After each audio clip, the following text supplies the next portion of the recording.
Hi, Karen Curry Parker here, continuing our conversation about auras. Today I want to talk about the projector types, what I like to call the orchestrator types in quantum human design. When you are an orchestrator, your life purpose is to anchor the energetic template of the potential of whatever it is you're engaged in. So when you look at the world and you're an orchestrator and you look at your loved ones, you look at your workplace, you look at the news, whatever you're looking at, you understand innately the full potential of whatever it is you're observing. Because you see the potential and because you're observing what the potential could be, you're basically creating a quantum observation that ultimately causes that potential to potentially manifest into the world.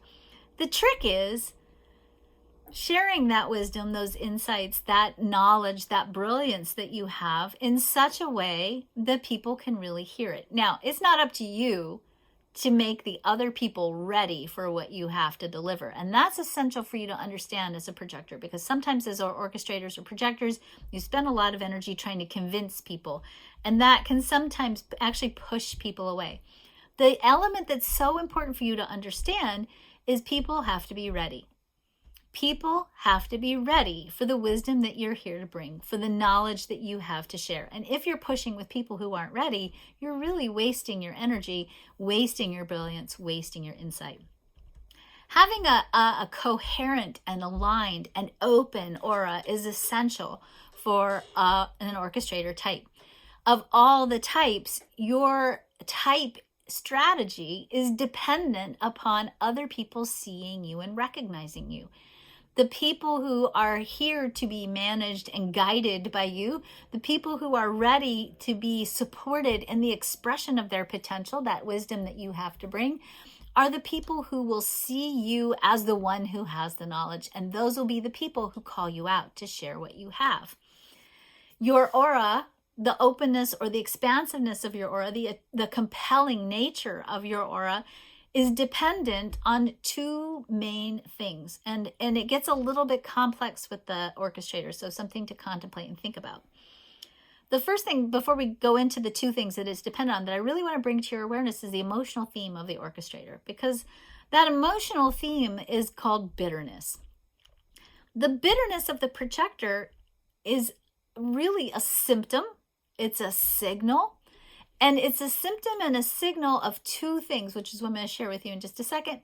And the thing before I want to share that with you that I want to let you know is that that signal causes your aura to be, I'm going to say repelling. I don't particularly like that word, but it definitely sends a signal to other people that, A, you're not quite ready for an invitation or recognition.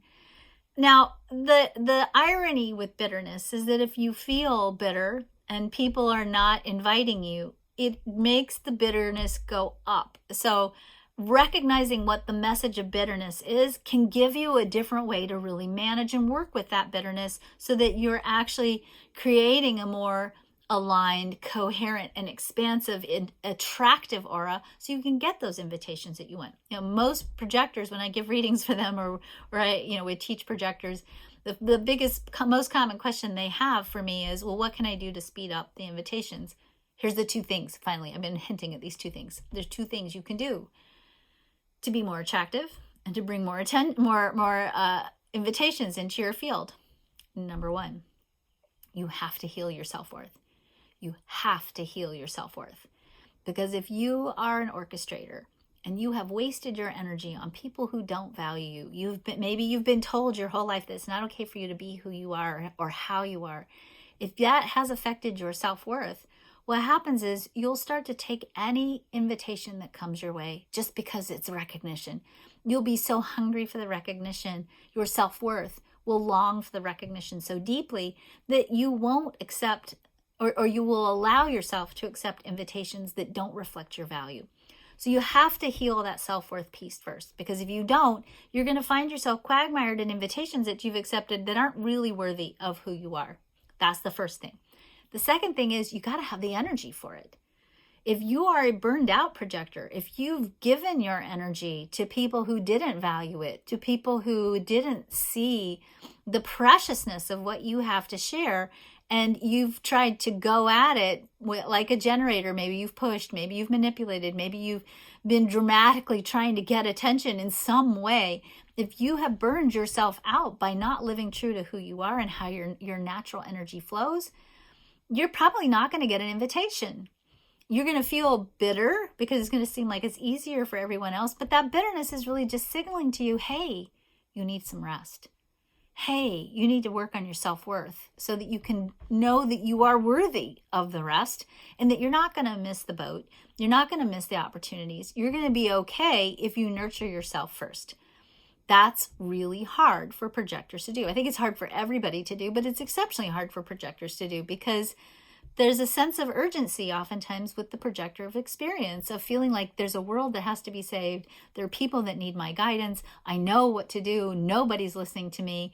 And instead of saying, okay, I'm going to take a step back and I'm going to trust that there's a process here that's unfolding and that I have to wait for the people who are ready and I have to be prepared for the invitation. So I'm going to take care of my value. I'm going to take care of my energy. I'm going to hear the bitterness and know that this is a signal that I'm out of alignment with either my value or my energy. And I'm going to do what I have to do to get myself back to an aligned place so that I can be more available for invitations. If you can do those two things, that will speed up your invitations more than anything. That state of coherence, that state of standing in your value and being energetically revitalized because you've taken care of yourself, is the most significant thing you can do to expand on your aura. Now, I want to add one last piece. Because if you love a projector, or you're in love with a projector, and they're bitter, the tendency is to want to back off. It's not an easy energy to be with sometimes. This is actually when the people you love, the projectors, the orchestrators you love need the most support.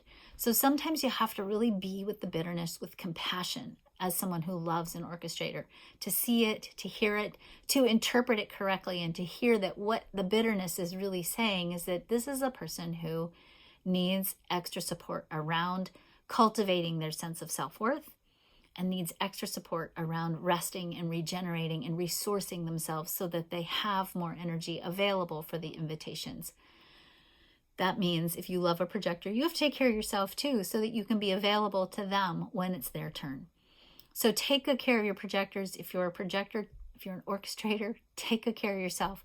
Work on your sense of self-worth. Know that you have a unique role that not everybody can play.